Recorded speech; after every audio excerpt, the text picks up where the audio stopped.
Very radical. He inspires others to do things that he won't do himself. Now, on the screen right now is a court appearance. I believe that is the leader of this the place in New Mexico, and that's one of his wives. Is that correct?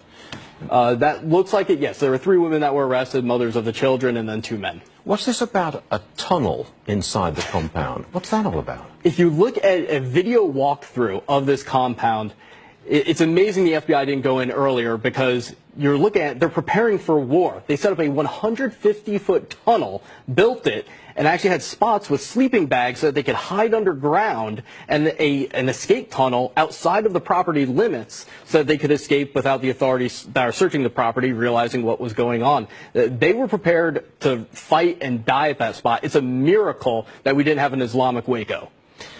What's the evidence that they were, in fact, planning to shoot up schools using their own children? I mean, what's the evidence for that?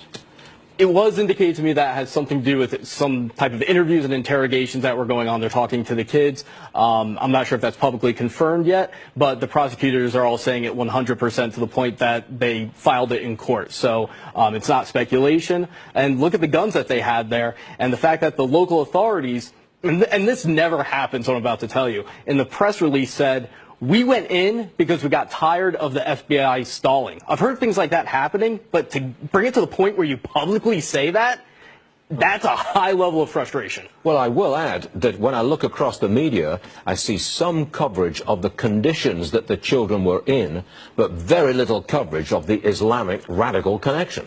Right, and even now I'm looking at it and they're just talking about school shootings, like as if you would think these are just some crazy kids that got bullied. But this is an Islamic extremist group. The neighbors knew it, the FBI and the police knew it, and by my own research following this family and knowing who the head of the family, the imam, is, clearly radical Islamic. We don't know if the imam was involved in this compound, but here's what's really important to understand. Where did they get the ideas and the skills from?